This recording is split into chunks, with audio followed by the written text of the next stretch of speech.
Hi hello నమస్తే welcome to విజయ మా ఊరు ఆడియో బుక్స్ ఛానల్. నేను విజయలక్ష్మిని. ఫ్రెండ్స్, నవల స్రవంతిలో మన సబ్స్క్రైబర్స్ చాలామంది కోరిక మీద ఒక చక్కటి సస్పెన్స్ నవల, డిటెక్టివ్ నవల వినిపించండి అని చాలామంది సబ్స్క్రైబర్స్ అడగడం వలన ఒక మంచి సస్పెన్స్ నవలని నిన్నటి నుంచి వినిపించడం మొదలుపెట్టాను. మరి మీకు వినిపిస్తున్న నవల ప్రముఖ రచయిత మంజరి గారి కలం నుండి జాలువారుతున్న హిట్ లిస్ట్ నవలను ఆడియోగా నిన్నటి నుంచి వినిపిస్తున్నాను కదా. మరి ఈరోజు హిట్ లిస్ట్ నవల ఆడియో రెండో భాగం వినిపించబోతున్నాను. మరి కథలోకి వెళ్లే ముందు ఒక చిన్న రిక్వెస్ట్ అండి, కథను పూర్తిగా వినండి, తప్పకుండా లైక్ మాత్రం చేయండి. మీరు లైక్ చేస్తే మరికొంతమందికి ఈ నవల చేరే అవకాశం ఉంటుంది. అలాగే మీ అభిప్రాయాలను కూడా తప్పకుండా నాకు కమెంట్స్లో తెలియచేయండి. మరి ఆలస్యం చేయకుండా కథలోకి వెళ్ళిపోదాం, పదండి. అతను చీకటి సందు నుంచి మెయిన్ రోడ్లోకి తిరిగి నడవసాగాడు. 5.5 అడుగులు ఎత్తుంటాడతను. గెడ్డం మాసింది. తైల సంస్కారం లేకపోవడం వల్ల జుట్టు ఎర్రగాను చింపిరిగాను ఉంది. ఎన్నో రోజుల నుంచి నిద్ర లేనట్టు కళ్ళ చుట్టూ నల్లటి చారికలు ఏర్పడ్డాయి. అతని మొహం చూసి వయస్సు అంచనా వేయడం కష్టం. కొన్ని సంవత్సరాల క్రితం యువకులు వెర్రిగా తొడుక్కున్న ఫ్యాషన్ దుస్తులు వేసుకున్నాడు. ఈ ప్రపంచం గురించి తనకేం పట్టనట్టు మెయిన్ రోడ్లో కూడా ఎటూ చూడకుండా నడుస్తున్నాడు. 10 నిమిషాల్లో సెంటర్కి చేరుకున్నాడు. తిన్నగా ఒక హోటల్లోకి ప్రవేశించి మూలగా ఉన్న టేబుల్ దగ్గర కూర్చున్నాడు. అక్కడకు వచ్చినప్పుడల్లా అదే చోట్లో కూర్చుంటాడు. ఏమాత్రం గాలి రాని ఆ ప్రదేశం కావడం వల్ల అక్కడ ఎవరు కూర్చోరు. ఆ హోటల్లో దొరికే టిఫిన్ కడుపు నిండా తిని బయటకొచ్చాడు. కిళ్ళి షాప్లో రూపాయితో బీడీలు కొని ఒకటి ముట్టించాడు. కొద్దిసేపు అక్కడే నిలబడి ఆలోచించాడు. ఆ రోజుకి రాత్రి భోజనం పూర్తయింది. ఇప్పుడేం చెయ్యాలి? వెళ్ళి నిద్రపోవాలని ఉంది. కానీ ఎంత ప్రయత్నించినా నిద్ర పట్టదని తెలుసు. అందుకే ఆలోచిస్తున్నాడు. అతని ప్రమేయం లేకుండా కాళ్ళు కదిలాయి. కొద్ది దూరం నడిచి ఒక చోట ఆగాడు. ఎదురుగా వీడియో పార్లర్ కనిపించింది. మెట్లెక్కి పార్లర్లోకి వెళ్ళాడు. కౌంటర్లోని వ్యక్తి అతన్ని గుర్తుపట్టాడు. 4-5 సార్లు వచ్చి అక్కడ ఇంగ్లీష్ సినిమాలు చూశాడు అతను. ఈరోజు మంచి సినిమా ఉంది, చూస్తారా? ప్రశ్నించాడతను. బాగుంటుందా? అడిగాడు కీచుగా ఉన్న గొంతుతో. అతను చిన్నగా నవ్వి చెప్పాడు, టికెట్ 10 రూపాయలు. ఆ వ్యక్తి ఆశ్చర్యంగా చూశాడు. సామాన్యంగా వీడియోలు ఇంగ్లీష్ సినిమాకి 3 నుంచి 5 రూపాయల వరకు వసూలు చేస్తారు. కానీ అతను 10 రూపాయలు అనేసరికి మౌనంగా ఉండిపోయాడు అతను. జపనీస్ ఫిల్మ్, రహస్యంగా చెప్పాడు కౌంటర్లోని వ్యక్తి. అతను సమాధానం చెప్పకుండా జేబులో నుంచి 4 మడతలు పెట్టిన 10 రూపాయల నోటు తీసిచ్చాడు. కౌంటర్లోని వ్యక్తి చిన్న కాగితం ఇచ్చి చెప్పాడు, ఈ షాపు వెనక సందులోకి వెళ్ళండి. అక్కడ 3వ ఎలక్ట్రిక్ పోల్ దగ్గర నిలబడండి. నా మనిషి వచ్చి మిమ్మల్ని తీసుకెళ్తాడు. ఇక్కడ కదా? అడిగాడు అతను. అలాంటివి ఇక్కడ ప్రదర్శిస్తే షాప్ మూసుకుని పోలీస్ స్టేషన్లో కూర్చోవాలి. అతను స్లిప్ జోబులో పెట్టుకుని మౌనంగా బయటకొచ్చాడు. అప్పుడప్పుడు తను అక్కడికి రావడం వల్ల ఆ ప్రదర్శన గురించి తనకు చెప్పాడని, కొత్త వాళ్ళకి చెప్పడని గ్రహించాడు. తను ఆ ఫిల్మ్ చూడబోతున్నాననే ఆలోచన అతనికి ఉత్సాహాన్ని కలిగించింది. ఇంతవరకు సెన్సార్ కాబడిన ఇంగ్లీష్ సినిమాలోని శృంగార దృశ్యాలు వీడియో పార్లర్లో చూడడం తప్ప ఇలాంటి ఫిల్మ్ ఎప్పుడూ చూడలేదు. బీడీ వెలిగించుకుని పక్క వీధిలోకి వెళ్ళాడు. ఆ వీధిలో ఎలక్ట్రిక్ పోల్ వద్ద కొంతమంది నిలబడి ఉన్నారు. తనలాగే వాళ్లు కూడా ప్రదర్శనకి వచ్చారని గ్రహించాడు. ఒక యువకుడు ఆ షోకి టికెట్ తీసుకున్న వారిని ఒక మనిషి మాత్రమే నడిచి వెళ్ళడానికి వీలయ్యే సందు నుంచి తీసుకెళ్లాడు. ఒక ఇంటి ముందు ఆగి తాళం తీశాడు. అంతా లోపలికి నడిచారు. అతను వాళ్ళని అనుసరించాడు. అటువంటి ప్రదర్శన కోసం నిర్మించినట్టు లోపల విశాలంగా హాల్లా ఉంది. సుమారు 100 మంది కూర్చోడానికి వీలుగా గాడ్రేజ్ కుర్చీలు వేయబడ్డాయి.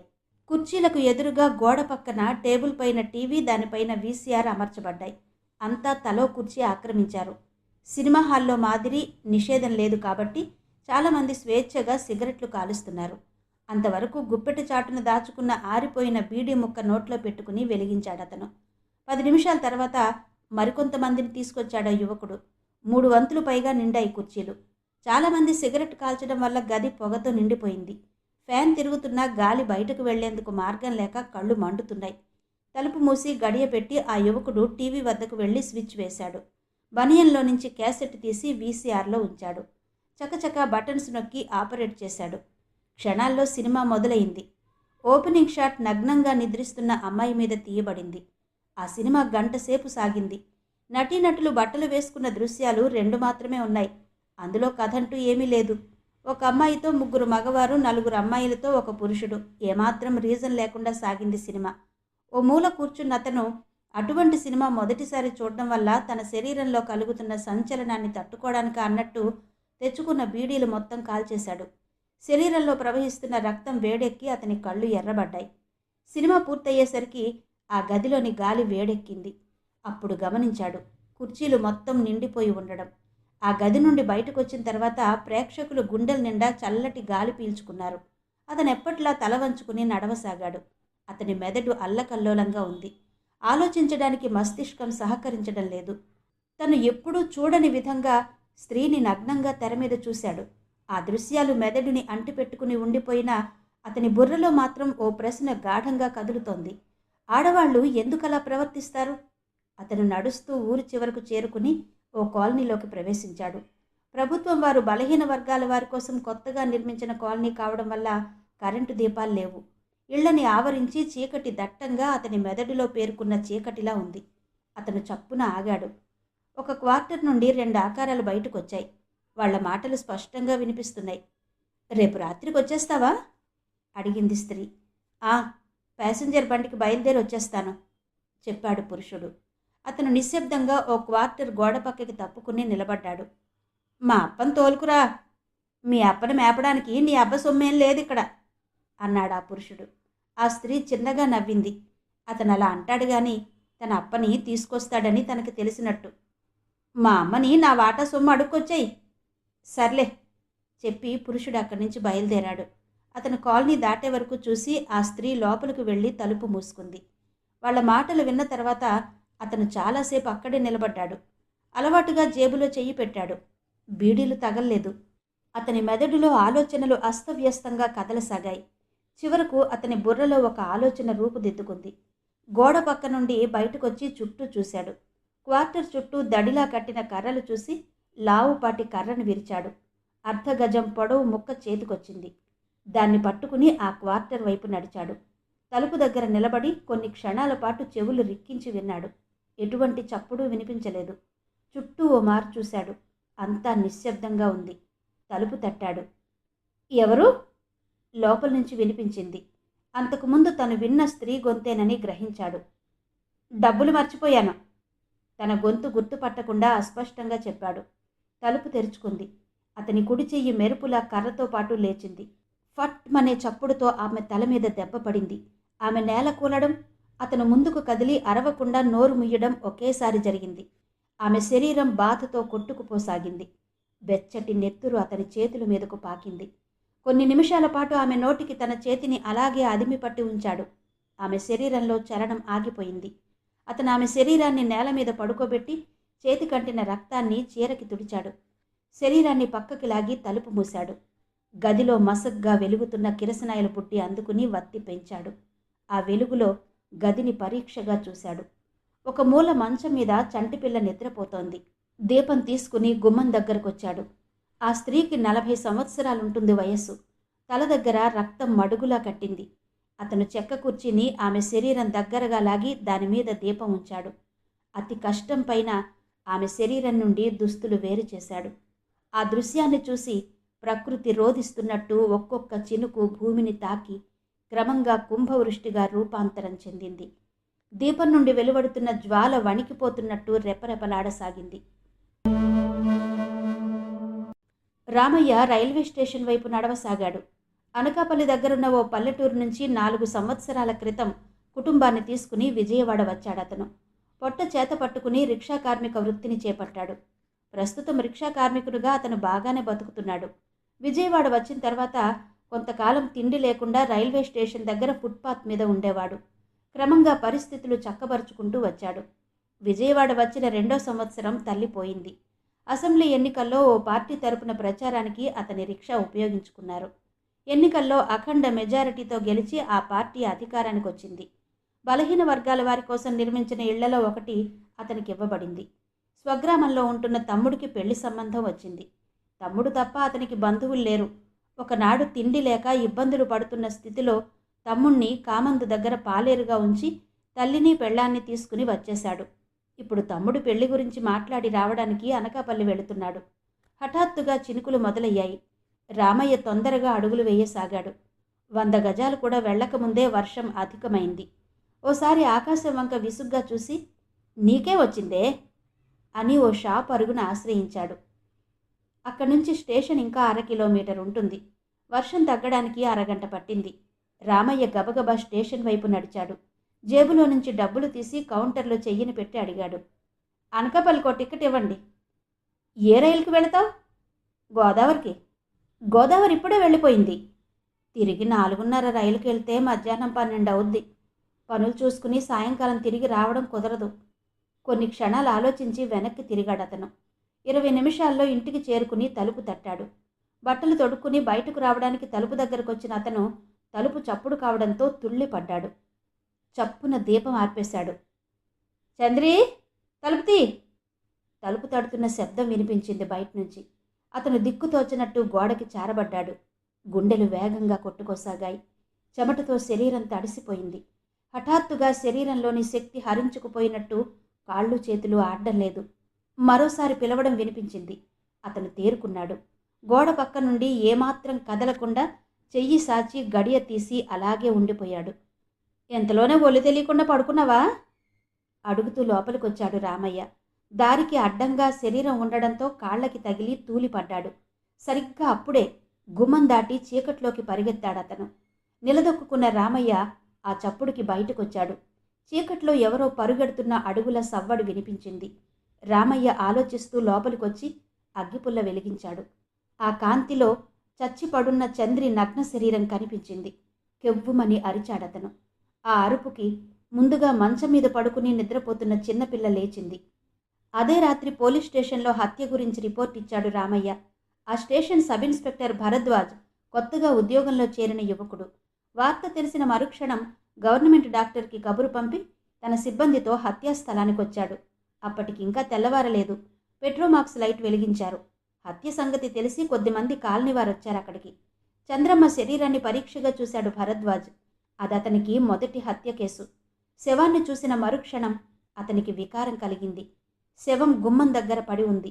ఆమె దుస్తులు గోడ పక్కగా కుప్పగా పడి ఉన్నాయి.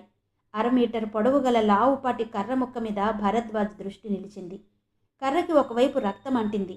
ఆమె శరీరం నగ్నంగా ఎందుకుంది? భరద్వాజ్ మెదడులో కలిగిన మొదటి ప్రశ్న అది.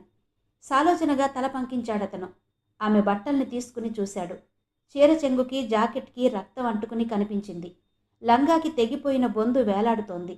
బొందు తెగిపోవడం వల్ల దానిని తొడుక్కున్న తర్వాత వేసిన ముడి అలాగే ఉంది. జాకెట్ని బలవంతంగా లాగినట్టు హుక్స్ సాగిపోయాయి. చేతులు జాయింట్ వద్ద కుట్లు ఊడిపోయాయి. ఆమెకి ఇష్టం లేకుండా బట్టలు ఊడదీసి ఉండాలి. అలా అనుకున్న కొన్ని క్షణాలకి తన ఆలోచన తప్పు అనిపించింది. మరోసారి ఆలోచించాడు. ఆమె ప్రాణాలతో ఉన్నప్పుడు ఆమెకిష్టం లేకుండా బట్టలు ఊడదీయడం అంత తేలిక కాదు. ఆమె చేతులు అందుకుని పరిశీలించాడు. గోళ్లలో చర్మం చిక్కుకోలేదు. అంటే ఆమె ప్రాణాలు పోయిన తర్వాత బట్టలు వేరు చేయబడ్డాయి. ఆ ఆలోచన మనసులోకి ప్రవేశించిన మరుక్షణం అతని శరీరం జలధరించింది. దుప్పటి శరీరం మీద కప్పాడు. ఇంట్లో వస్తువులు ఏవైనా పోయాయా? హతురాలి భర్త రామయ్యని అడిగాడు. లేదు సార్ చెప్పాడతను. అతని గొంతు బొంగురుగా ఉంది, బాగా ఏడ్చినట్టు. నువ్వింట్లో లేవా? అనకాపల్లి వెళ్ళాలని రైల్వే స్టేషన్కి వెళ్ళానండి. దారిలో వర్షం పడడం వల్ల ఆగాను. రైలు వెళ్ళిపోయింది. రేపు రాత్రికి వెళ్ళొచ్చని తిరిగి వచ్చాను. ఏ రైలుకి వెళదామనుకున్నావు? గోదావరికండి. నువ్వు వెళ్ళినప్పుడు మీ ఆవిడ ఏం చేస్తోంది? ఇద్దరం మేలుకుని మా గ్రామంలో చెయ్యవలసిన పనుల గురించి మాట్లాడుకున్నామండి. నేను బయలుదేరిన తర్వాత తన లోపలికి వెళ్ళి తలుపు మూసుకుంది చెప్పాడు. ఇక్కడి నుంచి రైల్వే స్టేషన్కి వెళ్తున్నప్పుడు దారిలో నీకెవరైనా ఎదురయ్యారా? లేదండి. రామయ్య ఇంటి నుంచి రైల్వే స్టేషన్ 2 కిలోమీటర్లుంది.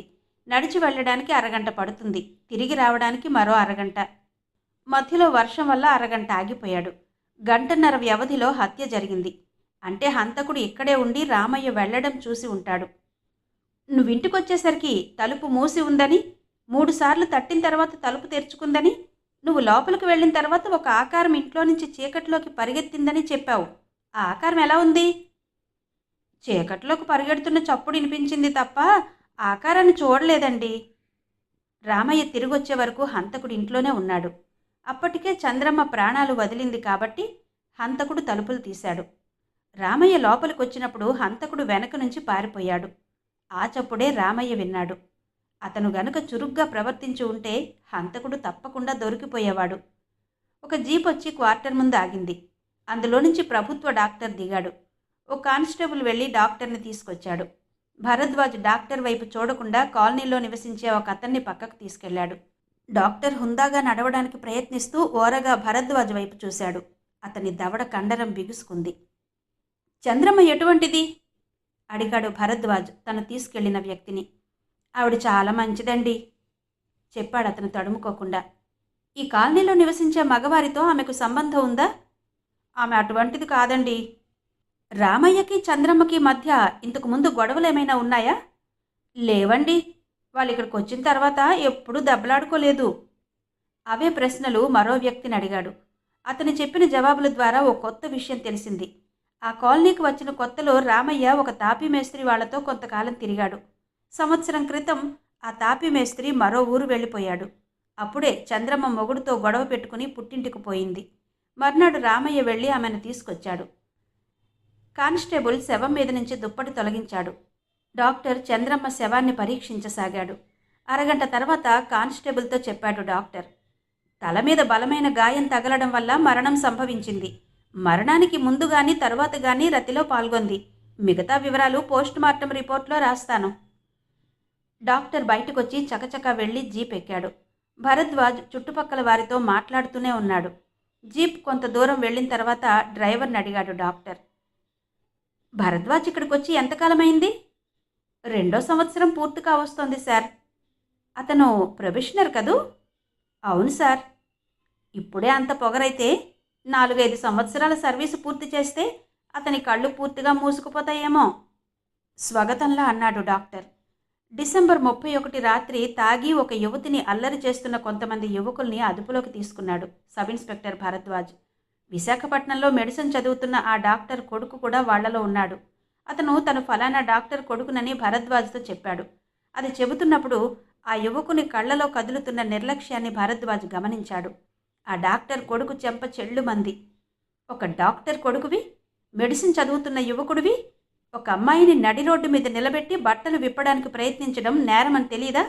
సిగ్గువేయడం లేదు నీ తండ్రి పేరు చెప్పడానికి? అరిచాడు భరద్వాజ్. అతనికి ఒళ్ళు తెలియని కోపం వచ్చింది. డాక్టర్ మర్నాడు ఉదయం భరద్వాజ్ని స్టేషన్లో కలుసుకున్నాడు కొడుకుని విడిపించడం కోసం. కొడుకు బుగ్గ మీద వాతల్లా కనిపిస్తున్న వేళ్ల గుర్తుల్ని చూశాడు. కొడుకును గట్టిగా మందలించాలని నిర్ణయించుకుని స్టేషన్కు వచ్చాడు. కానీ అదే పని భరద్వాజ్ చేసేసరికి అతని అహం దెబ్బతింది. ఒక కేడీగాడిని కొట్టినట్టు నా కొడుకును కొడతావా?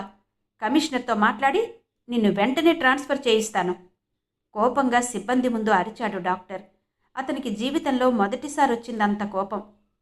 డాక్టర్జీ, మీ అబ్బాయిని తీసుకెళ్లడానికి వచ్చారు. ఆవేశంలో సహనం కోల్పోవద్దు. మీ అబ్బాయి గొప్ప కుటుంబీకుడు అనడంలో ఎటువంటి సందేహం లేదు. కానీ అతను రాత్రి తప్పతాగి రోడ్డు మీద వెళుతున్న ఒక అమ్మాయి బట్టలు విప్పడానికి ప్రయత్నించాడు. గొప్ప కుటుంబంలో పుట్టిన వాళ్ళు ఆ గొప్పతనాన్ని నిలబెట్టుకోవాలంటే ఇటువంటి పనులు చేయకూడదు. మీరు ఆపరేషన్ చేస్తున్నప్పుడు పేషెంట్ గొప్పవాడైతే బంగారపు కత్తి ఉపయోగిస్తారా? శాంతంగా అడిగాడు భరద్వాజ్. 10 నిమిషాల తర్వాత కొడుకుని భరద్వాజ్ మీద కోపాన్ని వెంటబెట్టుకుని స్టేషన్ నుంచి బయటకు వచ్చాడు ఆ డాక్టర్. చంద్రమ్మ హత్య జరిగిన రోజు రాత్రి హైదరాబాద్ నుండి విశాఖపట్నం వెళ్లే గోదావరి ఎక్స్ప్రెస్ టైం ప్రకారం విశాఖపట్నం స్టేషన్కు వచ్చిందని, గోదావరి వచ్చినప్పుడు పెద్ద వర్షం పడుతున్నదని తెలుసుకున్నాడు భరద్వాజ్. అంతేకాదు, వర్షం పడుతున్నప్పుడు రామయ్య ఒక షాప్ అరుగు మీద నిలబడడం నిజమేనని తెలిసింది. చంద్రమ్మకి ఎవరితోనూ అక్రమ సంబంధం లేదు. చుట్టుపక్కల వారితో చిన్న చిన్న తగువులు ఎప్పుడూ పెట్టుకోలేదు. అదేవిధంగా రామయ్యకి చెడు అలవాట్లు లేవు. చంద్రమ్మ అంటే అతనికి ప్రాణం. ఆమె మాటలకి ఎదురు చెప్పడు. ఆమె హత్యకి కుటుంబ కలహాలు కారణం కాదు. 2 రోజుల తర్వాత పోస్ట్ మార్టం రిపోర్ట్ వచ్చింది. చంద్రమ్మ తల ముందు భాగంలో పెద్ద గాయం ఉంది. గాయం నుండి అధికంగా రక్తస్రావం జరగడం వల్ల మరణం సంభవించింది. హత్యాస్థలంలో దొరికిన కర్రముక్కతో కొట్టడం వల్ల గాయమైంది. మరణం తర్వాత ఆమె శరీరం అనుభవించబడింది. కుర్చీలో వెనక్కి వాలాడు భరద్వాజ్. చంద్రమ్మ వంటి నిరుపేదని హత్య చేయడానికి కారణమేంటి? భార్య అక్రమ సంబంధం గురించి తెలుసుకుని భర్త చేసిన హత్య కాదు. వేలిముద్రలు తలుపు గడియ మీద రక్తంతో పాటు దొరికాయి. హంతకుని ప్యూబిక్ హెయిర్ చంద్రమ్మ శరీరం మీద లభించింది. ఉదయం రామయ్య ఒక జత హవాయి చెప్పులు తెచ్చిచ్చాడు. హత్యా ప్రదేశంలో ఉన్నాయని చెప్పాడు. ఫుట్పాత్ మీద దొరికే తక్కువ రకం చెప్పులవి.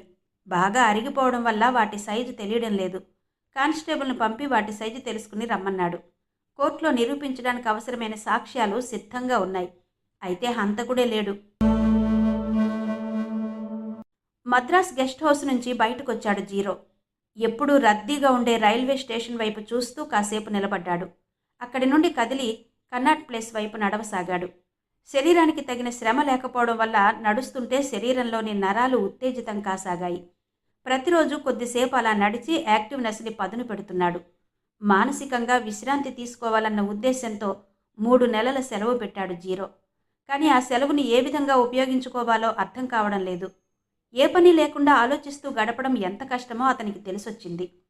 డ్యూటీలో ఉన్నప్పుడు మనసు పని మీద లగ్నం చేయడం వల్ల తన గురించి ఆలోచించే తీరిక దొరికేది కాదు.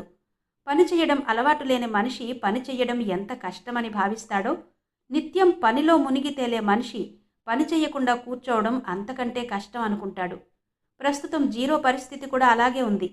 10 సంవత్సరాల నుండి సెక్యూరిటీ ఆఫీసర్గా పనిచేస్తున్నాడు.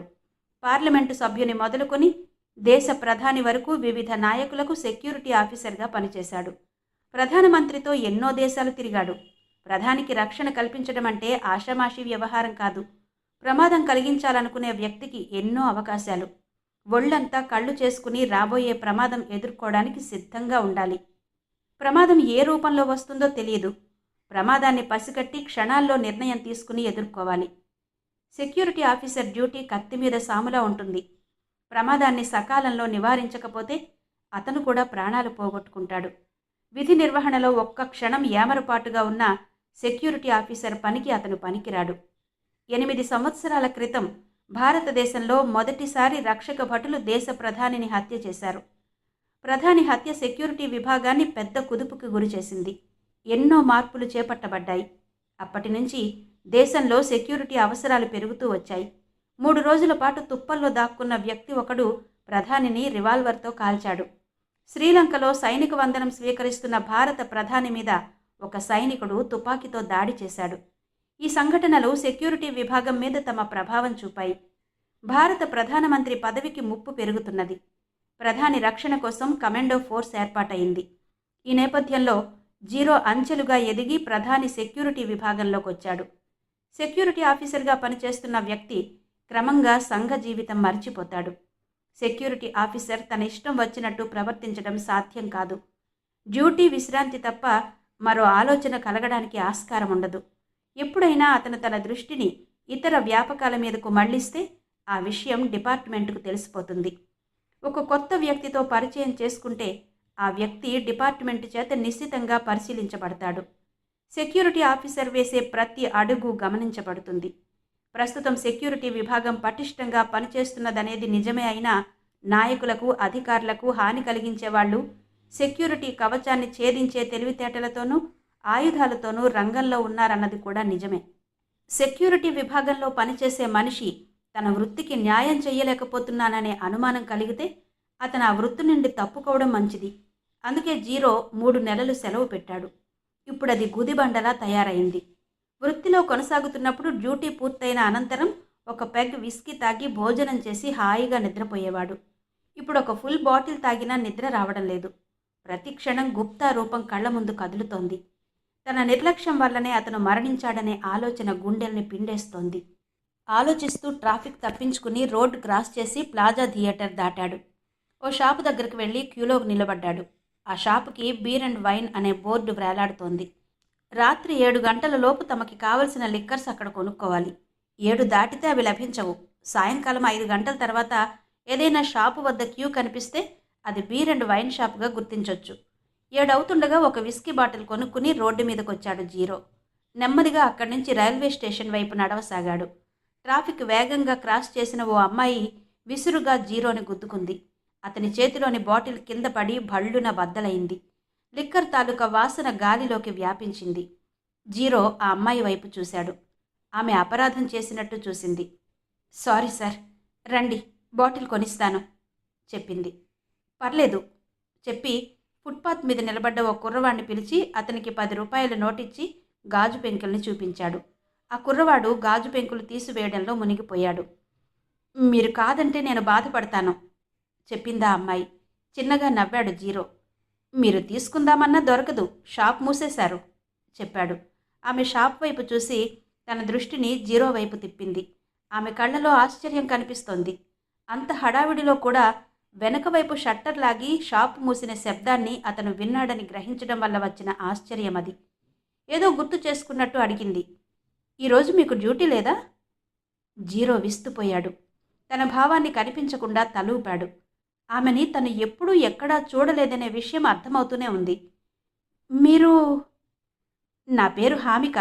మాజీ ప్రధాని మీటింగ్లో మిమ్మల్ని ఆయనతో పాటు చూశాను చెప్పింది.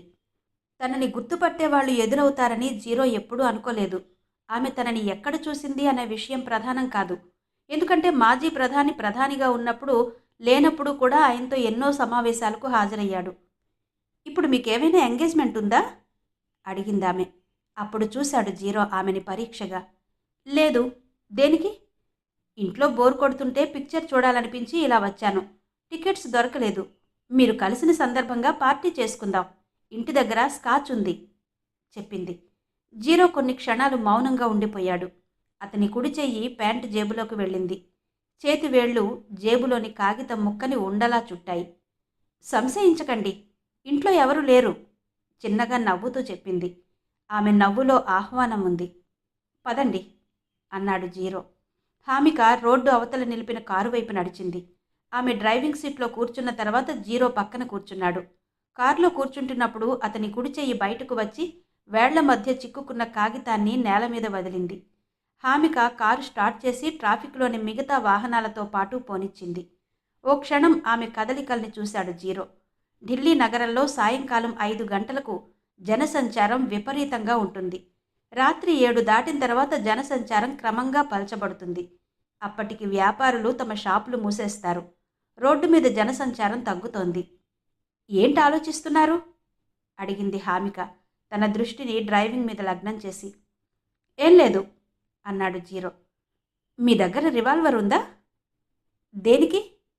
ఇంగ్లీష్ పిక్చర్స్లో మీలాంటి వ్యక్తుల దగ్గర ఎప్పుడూ రివాల్వర్ ఉంటుంది, అందుకని అడిగాను. ప్రస్తుతం లేదు, ఇప్పుడు దాని అవసరం రాదు చెప్పి సిగరెట్ వెలిగించుకున్నాడు అతను. అవసరం రాదని ఎందుకు అనుకుంటున్నారు? చిన్నగా నవ్వి జవాబు చెప్పాడు జీరో. పిల్లలకు అక్షరాలు నేర్పడానికి భాషా నిఘంటు అక్కర్లేదు, అక్షరమాల తెలిస్తే చాలు అన్నాడు. హామిక జీరో మొహంలోకి చూసింది. అతను వెనక్కి జరుగుతున్న భవంతుల వైపు నిర్లిప్తంగా చూస్తున్నాడు. ఆమెకు 25 సంవత్సరాల వయసుంటుంది. సన్నగా మెరుపు తీగలా ఉంది. ఆమె చేతుల్లో స్టీరింగ్ లయబద్ధంగా కదులుతోంది. మీకు పెళ్ళయిందా అడిగాడు జీరో. లేదు. మీదే రాష్ట్రం? ఆమె సమాధానం చెప్పలేదు. ఢిల్లీలో వివిధ రాష్ట్రాలకు చెందిన మనుషులు అధికంగా కనిపిస్తారు.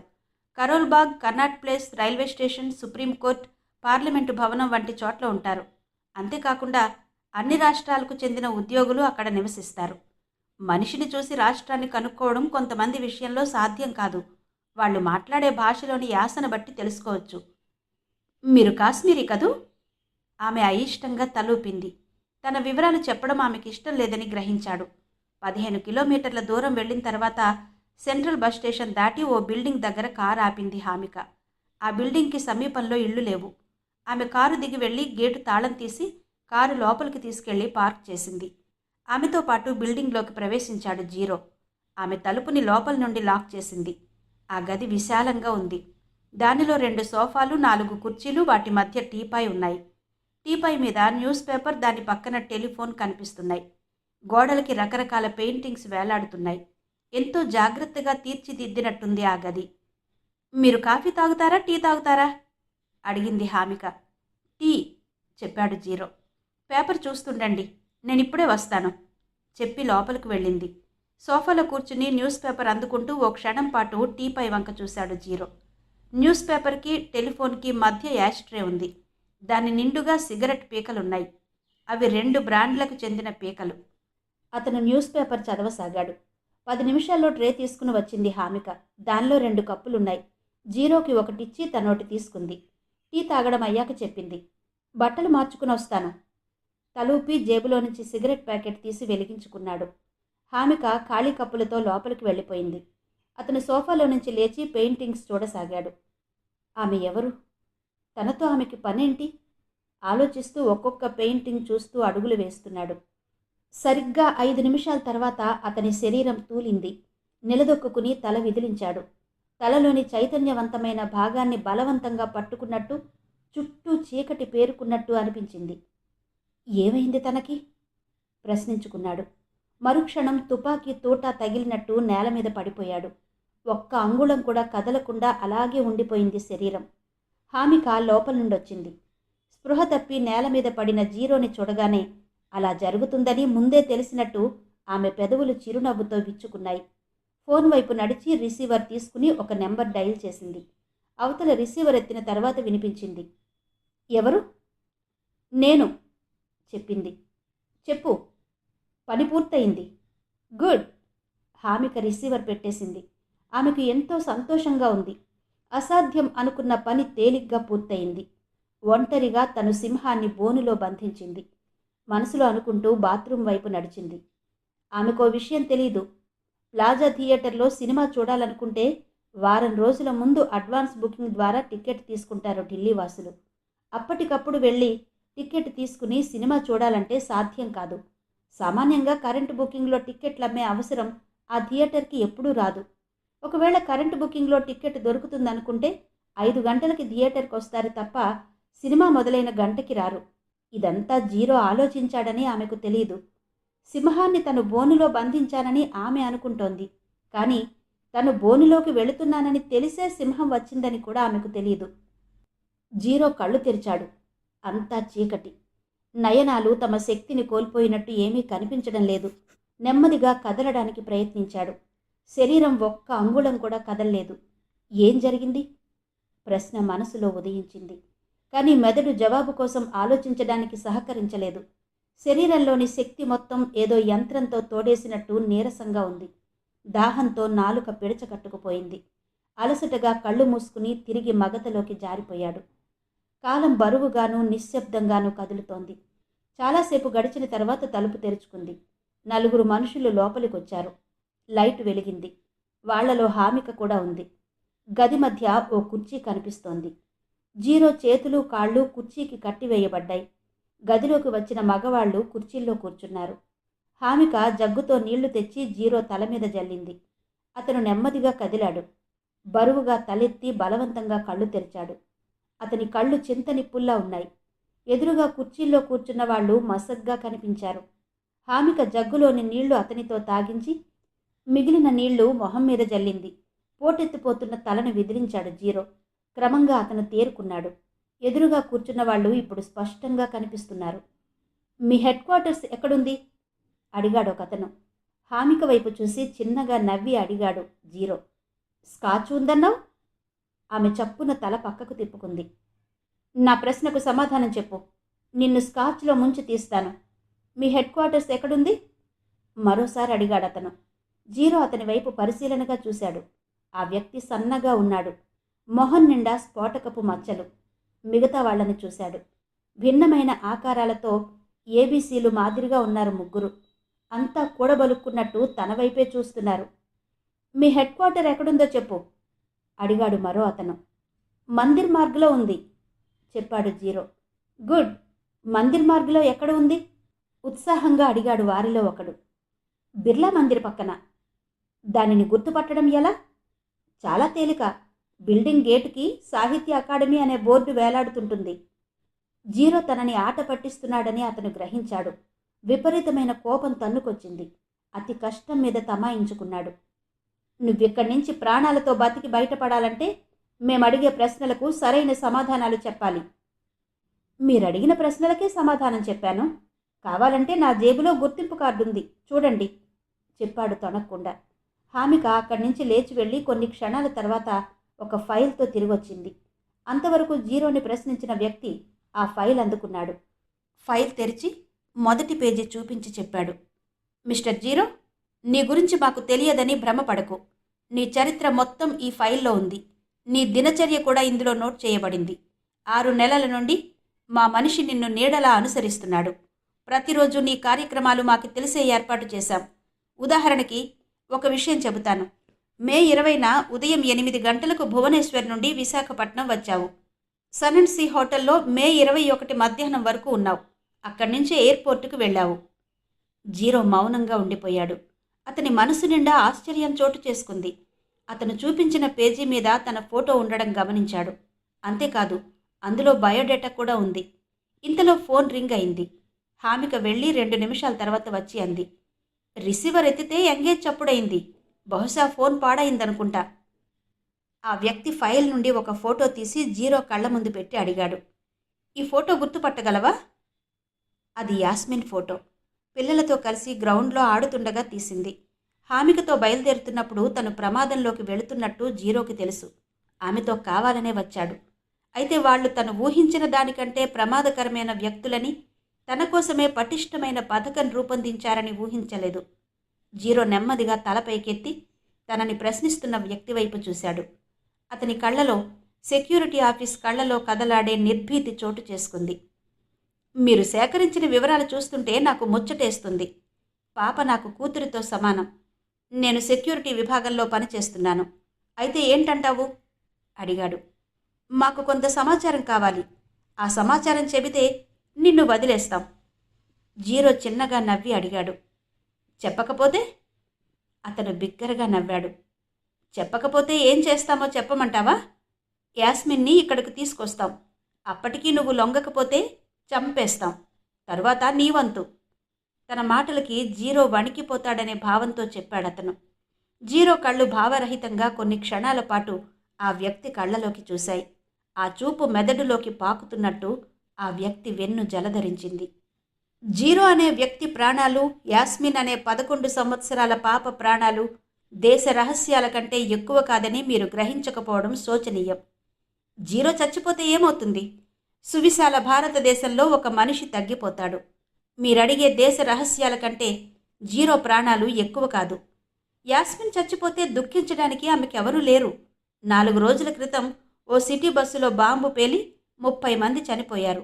వాళ్లకంటే జీరో, యాస్మిన్ల ప్రాణాలు గొప్పవేం కాదు అన్నాడు జీరో. అతని మొహం తెల్లగా పాలిపోయింది. జీరో అటువంటి సమాధానం చెబుతాడని ఆ గదిలో ఉన్నవాళ్లు ఊహించలేదు. మరో వ్యక్తి లేచి జీరో ముందుకొచ్చాడు. జేబులో నుంచి బటన్ నైఫ్ తీసి నొక్కాడు. ఆ రంగుళాల సన్నటి స్టీల్ బ్లేడ్ బయటకొచ్చింది. దీపకాంతిలో బ్లేడ్ మెరుస్తోంది. దాన్ని భుజానికి ఆనించి అడిగాడు. మీ హెడ్ క్వార్టర్స్ ఎక్కడా? తెలీదు. అతను ఆవేశంగా జీరో భుజంలోకి కత్తిని బలంగా దింపాడు. జీరో శరీరం ఒక్కసారిగా కుదుపుకి గురైనట్టు జలధరించింది. కండరంలోకి అగ్నికణం ప్రవేశించినట్టు బాధ. అతని కళ్ళలో నీళ్లు తిరిగాయి. బాధని అణుచుకుంటూ కళ్ళెత్తి తనని పొడిచిన వ్యక్తి వైపు చూశాడు. ఈ తప్పుకి మూల్యం చెల్లించే సమయం తప్పక వస్తుంది అన్నాడు. భుజం నుండి కత్తి బయటకు తీసి మరోచోట బలంగా పొడిచాడు. సరిగ్గా అప్పుడే కాలింగ్ బెల్ మోగింది. హిట్ లిస్ట్ శ్రీ మంజరి గారి నవల ఆడియో 2వ భాగం విన్నారు కదా. మరి ఈ కథ మీద, ఆడియో మీద మీ అభిప్రాయాలు తప్పకుండా తెలియజేస్తారు కదూ. మీ కామెంట్స్ కోసం ఎదురు చూస్తూ హిట్ లిస్ట్ తరువాతి భాగంతో రేపు మళ్ళీ మీ ముందుంటాను. అంతవరకు సెలవు. నమస్తే.